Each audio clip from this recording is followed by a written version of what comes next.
हम जयवंत से बढ़कर हैं। देखिए, जब हम जाकर लड़ते हैं, बहस करते जाते हैं, यह हारने वाले की मनोदशा है। हम सोचते हैं वो कुछ करेंगे और यहाँ पर हमारा सारा सम्मान जो है वो चले जाएगा, शोहरत चली जाएगी, लेकिन ये हारने वाले का रवैया है। हम में जयवंत की मनोदशा होनी चाहिए कि मैं जयवंत से भी बढ़कर हूं। आमीन।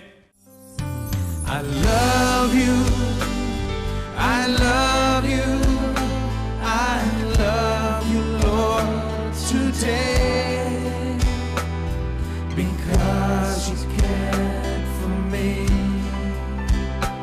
in such a special way. And yes, I praise you, I lift you up, and I magnify your name.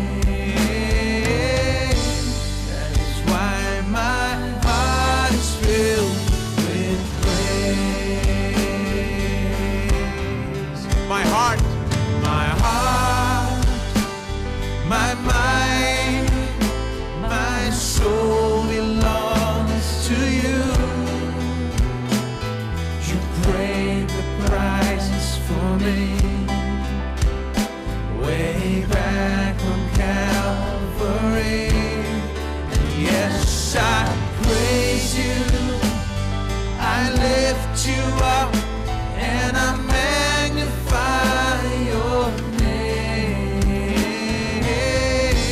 That is why my heart is filled with praise. My heart and my mind, my heart, my mind, my soul belongs to you. You paid the prices for me way back on Calvary.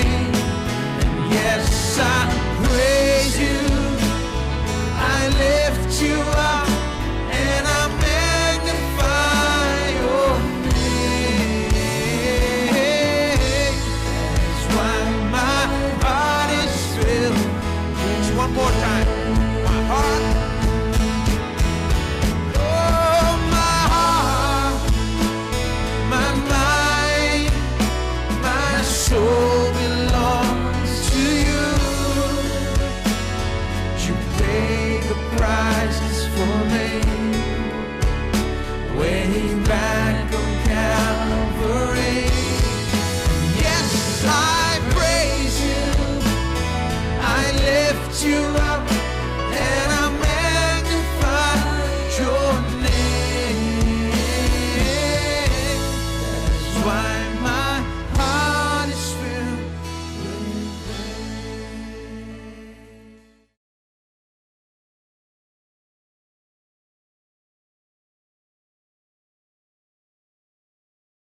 मैं आपको दिखाऊंगा कि शैतान किस तरह उसके बारे में पहले ही अपने लोगों को आगे भेजता था। उसके वहां पर पहुंचने के पहले ही उसके बारे में पत्र पहुंचता था। यह लिखा था कि ये आ रहा है, इसे अच्छे से मारना। वो उससे नफरत करते थे। वो यहूदी था और मसीह का प्रचार करता है। वो उससे नफरत करते थे क्योंकि वो बहुत से लोगों को मसीह के पास लाता था। इतना विरोध था, अन्य जाति उसका विरोध करती, यहूदी उसका विरोध करते थे। वो कहीं नहीं जा सकता था। हर जगह उसे मारा जाता, जेल में डाला जाता, अन्याय से व्यवहार किया जाता। और ये सब, इन सब के साथ वो अपने जीवन के अंत में ये कहता है, मैंने अपनी दौड़ पूरी कर ली है। इससे वो रुका नहीं, किसी ने उसे नहीं रोका। कोई उसे दौड़ से निकाल नहीं पाया, कोई उसे धीमा नहीं कर पाया। वो उसे करते रहा जिसके लिए परमेश्वर ने उसे बुलाया था। और सताव तो हमेशा वहां पर था, लेकिन वो हमेशा सताव के ऊपर में विजयी था। और इसीलिए वो रोमियो 8 में कहता है, सताव, क्लेश, संकट, उपद्रव या अकाल या नंगाई, जोखिम, परंतु इन सब बातों में हम उसके द्वारा जिसने हमसे प्रेम किया है, हम जयवंत से भी बढ़कर हैं। देखिए, ये विजेता की मनोदशा है। आप जीवन में कुछ करना चाहते हैं, जीवन में परमेश्वर की इच्छा को पूरा करना चाहते हैं, तो जब लोग आपको सताते हैं तो आप खड़े रहकर ऐसे देखकर रो नहीं सकते हैं, इस पर समय बर्बाद नहीं कर सकते हैं, लेकिन आपको वो करते चले जाना है जिसके लिए प्रभु ने आपको बुलाया है। केवल इसी तरीके से प्रभु ने जिसके लिए बुलाया उसे आप पूरा करेंगे। मुझे ओरल रॉबर्ट की मनोदशा पसंद है। कहा उनमें से एक भी मुझे नहीं रोक पाया। हमारी गवाही ऐसी होनी चाहिए। एक व्यक्ति भी जो हमें संसार में सताता है वो हमें रोक नहीं पाएगा, जिसके लिए परमेश्वर ने हमें यहां पर रखा उसे पूरा करने से। इस तरह से हमें सताव की ओर देखना होगा, इस तरह सताव के साथ हमें निपटना होगा। आमीन। यीशु ने भी ऐसे ही किया। उसने कहा, सुनो, मुझे परवाह नहीं, जो पिता करता है मैं वही करते रहूंगा, क्योंकि जो पिता करता है मैं करता हूं, मैं खुद की ओर से कुछ नहीं करता। चलिए आगे बढ़े। अध्याय 15, यूहन्ना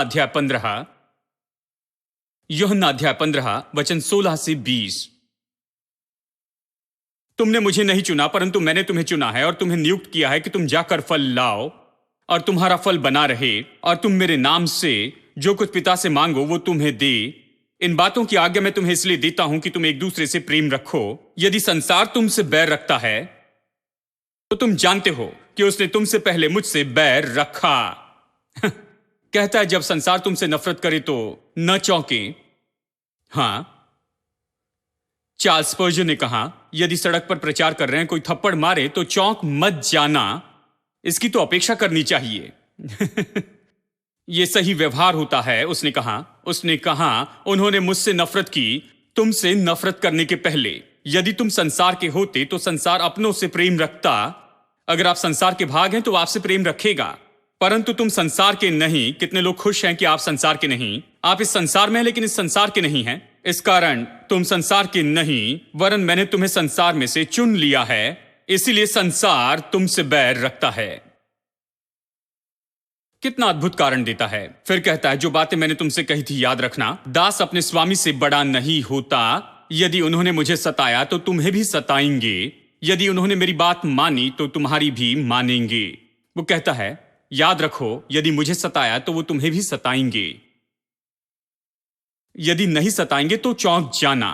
हां, प्रभु का धन्यवाद कि आजादी से काम करने का भी समय है। यदि वो सताए तो चौंकना नहीं, ये तो हमेशा होते आया है। जानते हैं उसे सताया गया तो निश्चय आपको भी सताएंगे। मत्ती अध्याय 5 में देखिए। मत्ती अध्याय 5 में पहाड़ी उपदेश के बीच में यहां पर यीशु वचन 10 में कहता है कि सताव में कैसे जवाब दे। हमने देखा कि कैसे सताव के बारे में सोचे और इसके बारे में भी प्रतिक्रिया देखते हैं। यीशु ने इसे अच्छे शब्दों में बताया। यहां वचन 10 में कहता है, धन्य है वे जो धार्मिकता के कारण सताए जाते हैं, क्योंकि स्वर्ग का राज्य उन्हीं का है। धन्य हो तुम जब मनुष्य मेरे कारण तुम्हारी निंदा करे और सताए और झूठ बोल बोल कर तुम्हारे विरुद्ध में सब प्रकार की बुरी बातें करें मेरे कारण ही। यह कहता है, जब वो तुम्हारे बारे में सब बुरी बातें झूठी कहते हैं। ओरल रॉबर्ट के साथ में यही किया, उन्होंने सारी बातें झूठे रूप में कही। जानते हैं, होने वाली चंगाई के बारे में जो कुछ भी हुआ उसके बारे में झूठ कहा। उन्हें पता भी नहीं था कि क्या हो रहा है। वो उसे नहीं समझ पाए तो सोचा कि एक बड़ा फ्रॉड है। यदि वो तुम्हारे विरुद्ध में सब प्रकार की बुरी बातें कहें मेरे कारण तो तुम धन्य हो। फिर कहता है कैसे प्रतिक्रिया करे। तब आनंदित और मगन होना, क्योंकि तुम्हारे लिए स्वर्ग में बड़ा प्रतिफल है, इसलिए कि उन्होंने उन भविष्यवक्ताओं को जो तुमसे पहले थे इसी रीति से सताया था। देखिए क्या कहता है, कैसे प्रतिक्रिया करे। यदि वो सताते हैं कुछ भी गलत न करने पर, यानी अगर कोई सताता है तो पहले, यानी जब कोई आपके बारे में झूठ कहता है, आप पर हर तरह के आरोप लगाता है, तो सबसे पहले आपको देखना होगा कि क्या यह आरोप सच है या नहीं। और अगर वो सही है तो मैं आपको सलाह दूं कि बहुत ही जल्दी और शांति से आप उन गलतियों को सही कर दे और ऐसे दिखाए कि कुछ भी नहीं हुआ, कि आप हमेशा सही रहे हैं। देखिए, मैं आपको अच्छे आइडिया दे रहा हूं। प्रभु का धन्यवाद करे कि वो आपके लिए मददगार रहे हैं, कि ये आपको सुधारे और निर्णय ले कि आप इसे फिर से कभी नहीं करेंगे। आप उन्हें अवसर नहीं देंगे कि इस तरह से वो आपसे बातें करे। आपने गलती की, उन्होंने कहा, लेकिन फिर नहीं होगा। आप उसे सही करेंगे और सही तरह से जीते चले जाएंगे। ये निर्णय ले और सही तरह से जिए। आमेन। प्रभु का धन्यवाद दे कि यह अवसर है कि आप अपने आप को सुधार ले। ठीक है, लेकिन अगर आप खुद को देखते हैं और आपने कुछ नहीं किया और ये पूरी तरह से झूठे आरोप हैं जो केवल जलन, द्वेष और इन सारी बातों के कारण आता है, लोग आपके खिलाफ बोलते हैं, अगर ये ऐसा है तब आप क्या करेंगे? तब बस घर में जाइए या कहीं पर जाइए, अपने हाथ उठाएं और आनंद से चिल्लाएं और कूदते जाएं और बड़ी पार्टी मनाएं। यही तो ये कहता है। ये कहता है आनंदित हो जाओ और मगन हो जाओ, बड़ी पार्टी मनाओ, खुश हो जाएं कि इन लोगों ने आप पर झूठे आरोप लगाए हैं। क्यों? क्योंकि स्वर्ग में आपका प्रतिफल बहुत ही महान है। वो आपके लेखे में जोड़ रहे हैं। स्वर्ग में आपका बड़ा प्रतिफल है। और फिर ये कहता है तुम्हारे पहले के भविष्यवक्ताओं को उन्होंने ऐसे ही सताया, अब आप बड़ी लीग में जुड़ गए हैं। अब जबकि आपके बारे में वो कह रहे हैं, मतलब आप अभी बड़े व्यक्ति हो गए, विख्यात व्यक्ति हो गए हैं। वो किसी के बारे में ऐसी बातें नहीं करते। अगर कोई कुछ नहीं कर रहा तो कुछ नहीं कहते हैं उसके बारे में। अगर आप कुछ कर रहे हैं तो कोई आपके बारे में कहेगा। अगर वो आपके बारे में कहें तो बुरा महसूस न करें, जाकर कोने में ऐसे बैठ न जाएं। आप ऐसे निराश और परेशान होकर न जाएं कि वो आपके बारे में इस तरह से क्यों बातें करते चली जा रही हैं। नहीं, आनंदित और मगन हो जाएं। आमेन। यह आपके लिए एक और मौका है कि आप आनंदित और मगन हो जाएं। हां, और देखिए, ये सभी के साथ में होता है। कई बार मुझे ऐसे लोगों से पत्र आते हैं जो हमेशा परेशान करते हैं। जानते हैं, पता नहीं वो कौन है, लेकिन प्रतिदिन मुझे पत्र लिखते जाते हैं, मुझे कोसते रहते हैं। और हमेशा हमें ऐसे पेपर की जरूरत पड़ती है कि धूल को साफ करें। हम इन सारे पेपर को उसके लिए उपयोग करते हैं। क्या करें? वो क्रोधित है कि मैं जवाब नहीं दे रहा हूं। मैं आपको इतनी बार पत्र लिख रहा हूं लेकिन आप इसका जवाब नहीं दे रहे हैं। मैं जिंदगी भर जवाब नहीं दूंगा। कभी जवाब नहीं दूंगा। उन्हें मेरी ओर से कभी कोई जवाब नहीं मिलेगा। यह ऐसा नहीं कि ये कुछ बना नहीं रहा है। अगर वो इस तरह से मुझे कोसते चले जाए तो उनका स्वागत है कि वो कागज और अपना समय ऐसे बर्बाद करे। मेरे पास उसे पढ़ने का समय नहीं। हमारे पास में खास गार्बेज है इन सारी चीजों के लिए। ये उसमें जाता है। लेकिन बात तो ये है, इसके लिए निराश न हो, इसके बारे में चिंता न करे, इसके बारे में खेद महसूस न करे। आनंदित हो जाए, बहुत ही खुश हो जाए। आमीन। आप बहुत ही आनंदित हो जाए क्योंकि स्वर्ग में आपका प्रतिफल महान है। मैंने आपसे कहा है, मैं विश्वास करता हूं प्रतिफल केवल स्वर्ग में नहीं, यहां पर भी है, क्योंकि मैं यहां इसका अनुभव करता हूं। अब सुनिए लूका अध्याय 6 से। लूका अध्याय 6 में यीशु यहां पर फिर से यह कहता है,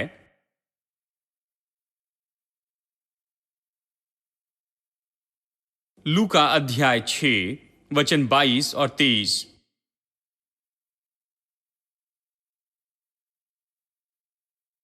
धन्य हो तुम जब मनुष्य के पुत्र के कारण लोग तुमसे बैर करेंगे और तुम्हें निकाल देंगे।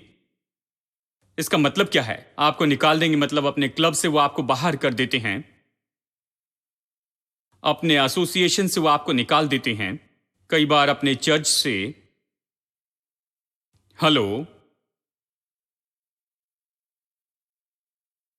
अपनी संगति से निकाल देते हैं और तुम्हारी निंदा करेंगे और तुम्हारा नाम बुरा जानकर काट देंगे मनुष्य के पुत्र के कारण। उस दिन आनंदित होकर, यानी अगले दिन की राह नहीं देखना, उस दिन आनंदित होकर उछलना। मैंने कहा आपको ऊपर नीचे कूदना चाहिए, केवल हाथ उठाना ही नहीं, लेकिन आपको थोड़ा सा नाचना भी होगा। आनंदित होकर उछलना है क्योंकि देखो तुम्हारे लिए स्वर्ग में बड़ा प्रतिफल है। उनके बाप दादे भविष्यवक्ताओं के साथ भी वैसा ही किया करते थे, यानी जो कुछ भी भविष्यवक्ताओं के साथ पहले किया गया। आप बड़ी लीग में जुड़ रहे हैं, भविष्यवक्ताओं के साथ ऐसा किया था, और अब आप बड़े भविष्यवक्ताओं की गिनती में आ रहे हैं, यानी दानियल, एलिया, ये सब बड़े लोग। आप भी उनमें से एक हैं। आमीन। ये तो सताव के बारे में यीशु की शिक्षा है, और ये तो जैवन से भी बढ़कर था। वो कभी सताव के सामने झुकता नहीं है। वो यहाँ इसके बारे में चिंता नहीं करता, वो वहां पर परेशान नहीं है। वो ऐसे बैठकर ये नहीं कहता, ओ मैं बहुत ही चिंतित हूं और मैं तो परेशान हूं क्योंकि ये सब लोग मेरे बारे में ऐसे बातें कर रहे हैं। जानते हैं, नहीं, वो हारा हुआ है। यीशु ने कहा ऐसे काम करना, ऐसे करना, आनंदित और मगन हो जाना। ये जयवंत है, क्योंकि वो सोचता है कि वो जयवंत से भी बढ़कर है। ये बातें उसे हरा नहीं सकती, ये उसे धीमा नहीं कर सकती, और ये उसे रोक नहीं सकती उन कामों से जिसके लिए वो यहां पर आया था। जो कुछ वो करने के लिए आया था उसे वो जरूर पूरा करेगा, वो उसे करेगा। ठीक है, चलिए अंत में एक और वचन पढ़ते हैं, पहला पत्रस अध्याय 2। चलिए देखते हैं पत्रस इसके बारे में क्या कहता है। पहला पत्रस अध्याय 2 वचन 15। क्योंकि परमेश्वर की इच्छा यह है कि तुम भले काम करने के द्वारा निर्बुद्धि लोगों की अज्ञानता की बातों को बंद कर दो। आप उनकी निर्बुद्धि बातों को कैसे चुप कर सकते हैं, उनके झूठे आरोपों को। यह परमेश्वर की इच्छा है कि आपके भले कामों के द्वारा, आपके भले कामों से आप उन्हें चुप कर दे, उन निर्बुद्धि लोगों की बातों को। उनसे बहस करने के द्वारा नहीं, उनसे जाकर लड़ने से नहीं। मैंने कई साल पहले इसे सीख लिया, जब मैं यानी 25 साल पहले किसी भाई ने मुझसे कुछ कहा और मैं घर में आया और उन्होंने कहा कि देखो इस आदमी ने तुम्हारे बारे में इस तरह से कहा है। मैंने कहा किसने? तो उन्होंने कहा इसने कहा। फिर मैंने उनसे कहा मेरे साथ में कार में बैठो, मैं अभी जाकर उनसे पूछता हूं। मुझे लगा मैं बुद्धिमानी का काम कर रहा हूं। मैं जवान था, खून उबल रहा था, इसको मैं कुछ करने के लिए बिल्कुल तैयार था। और वैसे तो आधी रात हो चुकी थी, तो मैं वैन में चढ़ा और वैन की बहुत आवाज आ रही थी। मतलब उन दिनों में बहुत ही अलग तरह की वैन होती थी। अगर मैं उसे यहां पर लाऊं तो आप सोचेंगे मैं पागल हो गया हूं। मैंने वो वैन ली और जहां वो रहते थे मैं सीधा उनके पास चला गया, शहर के बाहर। और उस सड़क पर सभी लोग वहां पर सो रहे थे। वहां उनके घर के बाहर की जो जगह है, मतलब चारपाई और गद्दियां, वो वहां पर ऐसे बिछाकर सो रहे थे। वो अपने घर के बाहर ऐसे सो रहे थे। मैं उनका घर जानता था और सीधा मैं उनके घर के पास में गया और उनकी चारपाई के पास में ही वैन रोक दी। और वो भाई जाग गए और मैंने उन्हें बहुत कुछ सुनाया। मैंने कहा आप मेरे बारे में इस तरह से कैसे कह सकते हैं? तुम्हें क्या लगता है तुम कौन हो? ऐसे क्यों कह रहे हो? मैं बहुत कुछ कर सकता हूं, जो कुछ तुम कर सकते हो उससे भी 100 गुना मैं ज्यादा कर सकता हूं। जानते हो मैं कौन हूं? ये और वो कहते रहा। मुझे बहुत गुस्सा आया, मेरा खून खौल रहा था।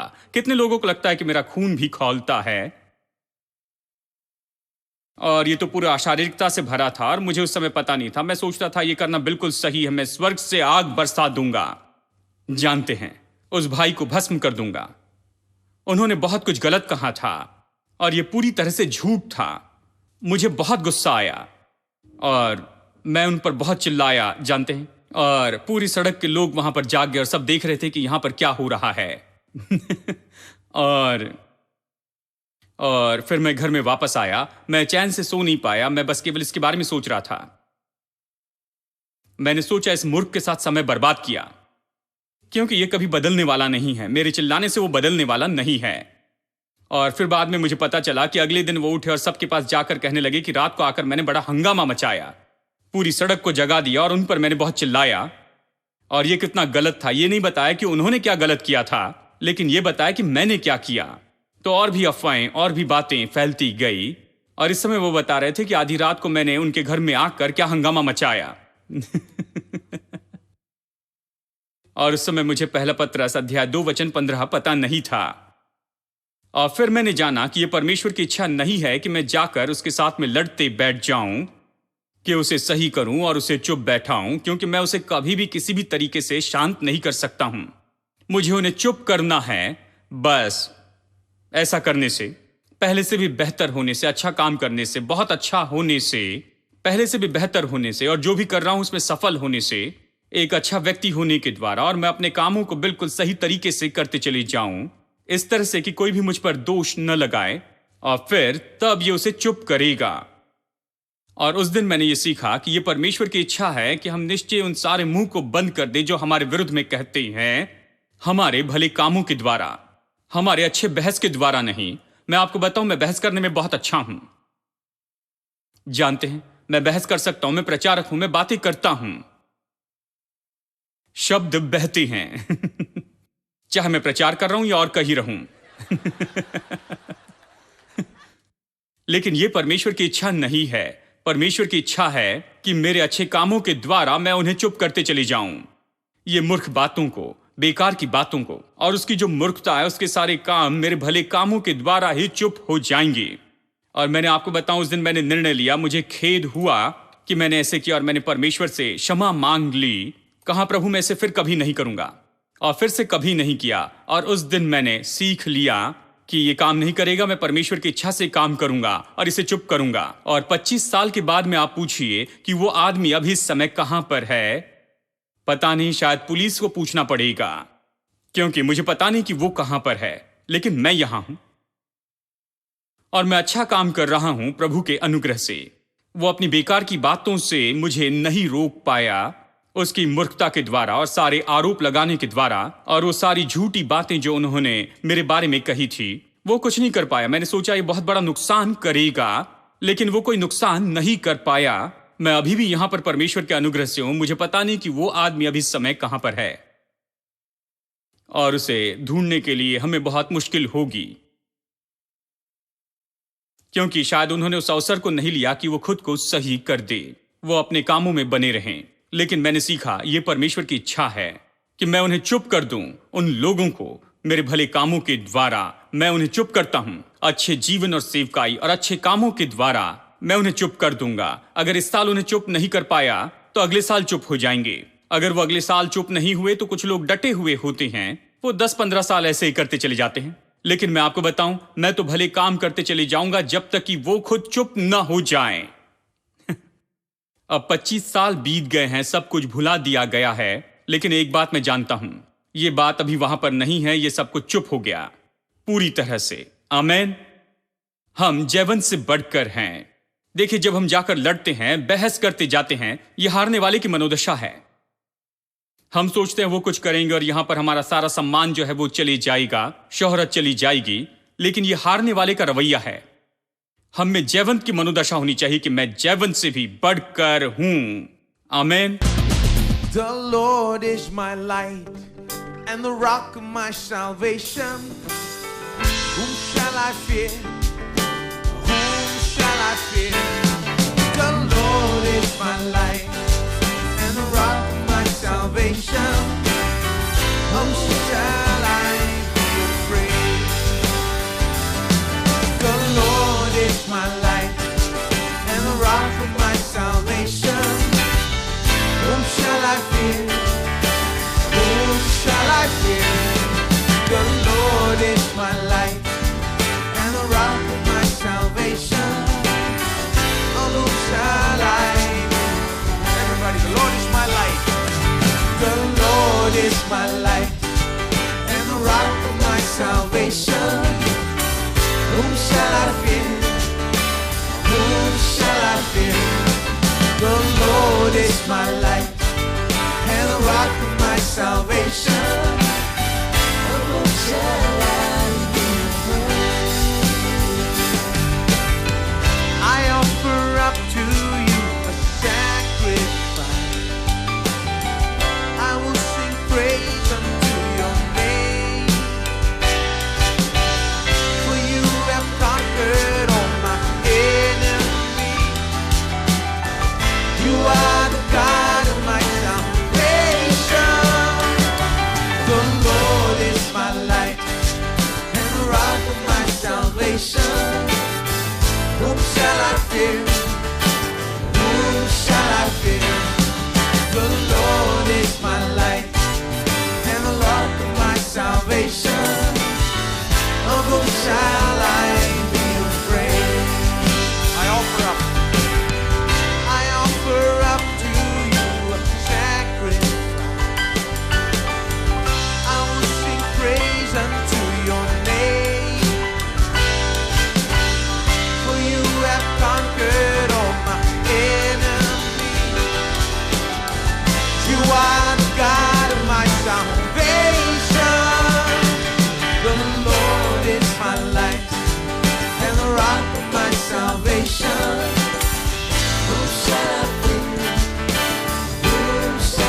shall I be afraid?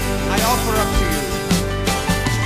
I offer up to you sacrifice. I will sing praise unto your name. For you have conquered all my enemies. You are the God of my salvation. Blessed be your glorious name. Blessed be your glorious name, which is exalted above all blessing and praise. You alone are the Lord. Blessed be your glorious name. Blessed be your glorious name, which is exalted above all blessing and praise. You alone are the Lord. Stand up and bless the Lord forever and ever. Stand up and bless the God. He alone is the Lord. Stand up and bless the Lord forever and ever. Stand up and bless the God. He alone is the Lord of all. Blessed be your glorious name. Blessed be your glorious name, which is exalted above all blessing and praise.